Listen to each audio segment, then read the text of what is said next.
ఫిలిప్పీ పత్రిక 2వ అధ్యాయము 8 నుంచి 12 వచనాల్లో మనం చూసినట్లయితే ఇక్కడ బైబిల్లోనే అత్యంత శక్తివంతమైన వచనాలను మనము ఇక్కడ కనుగొనవచ్చు. అవి 9వ వచనము, 10వ వచనము, 11వ వచనం. అంటే దేవుడు ఇక్కడ ఆయన యొక్క నామాన్ని హెచ్చించారు. చూద్దాం.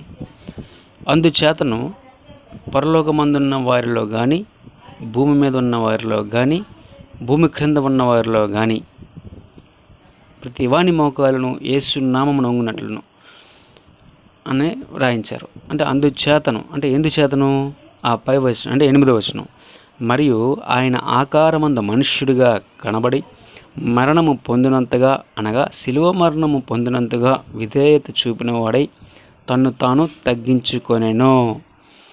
ఆయన ఆకారమందు మనుషుడిగా కనబడ్డారు. శిలువ మరణం పొందినంతగా తను తాను తగ్గించుకున్నారు. దేవుడికి విధేయత చూపించారు. అందుచేత పరలోకమందున్న వారిలో కానీ, అంటే పరలోకమందు ఎవరుంటారు? దేవతలు ఉంటాయి. సరే, భూమి మీద ఉన్న వారిలో కానీ, భూమి మీద ఎవరుంటారు? మనుషులు ఉంటారు, జంతువులు ఉంటాయి. భూమి కింద ఉన్న వారిలో కానీ, భూమి కింద ఉన్న వారిలో ఎవరుంటారు? దేవుడు తెలియకుండా చనిపోయిన వాళ్ళు, దేవుడు తెలిసి కూడా తెలియకుండా చనిపోయిన వాళ్ళు, ఇంకా దేవుడికి విరుద్ధమైన దేవదూతలు ఈ భూమి క్రింద ఉంటారు. ఆ ఉన్నవారిలో కానీ ప్రతి వాని మోకాలు అంటే ప్రతి ఒక్కరి మోకాలను యేసు నామమున వంగునట్లును.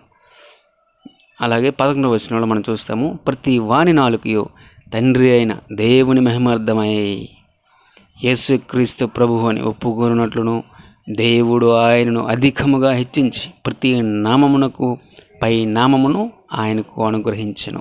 యేసు నామమే ఇక్కడ ప్రతి నామానికి పై నామమే. దేవునికి స్తోత్రం. అందుకనే ఈ వాక్యాలు చాలా పవర్ఫుల్గా ఉన్నాయి. ప్రతి వాడి మోకాలు యేసుక్రీస్తు నామం ముందు వంగుతుంది. ప్రతి వారు యేసు నామములో వంగుతారు. కాబట్టి భయపడకుండా మీ యొక్క పనిని మీరు చేయండి. సహోదరులారా, సహోదరీమణులారా, యేసయ్య నామాన్ని ప్రకటించండి, సువార్తను ప్రకటించండి, దేవునికి మహిమ తీసుకురండి, దేవుని ఘనతని చాటండి. అలాగే 12వ వచనం చూసినట్లయితే, కాగా నా ప్రియులారా, మీరెల్లప్పుడూ విధేయులైన ప్రకారము నా ఎదుట ఉన్నప్పుడు మాత్రమే కాక మరి ఎక్కువగా నేను మీతో లేని ఈ కాలమందును భయంతోనూ వణుకుతోనూ మీ సొంత రక్షణను కొనసాగించుకొనుడి అని పౌలు మనకి ఒక ఇన్స్ట్రక్షన్ ఇచ్చారు.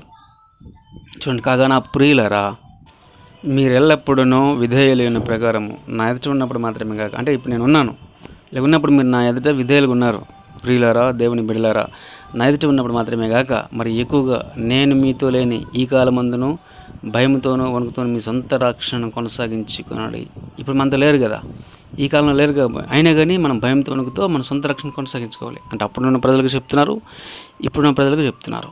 దేవునికి స్తోత్రం. అందుకనే అంటే దేవుడు ఉన్నారు, ఆయన మరణించారు, శిలువ మరణం పొందారు, పాతాళానికి వెళ్ళారు, 3 days తర్వాత తిరిగి లేచారు. హల్లెలూయా.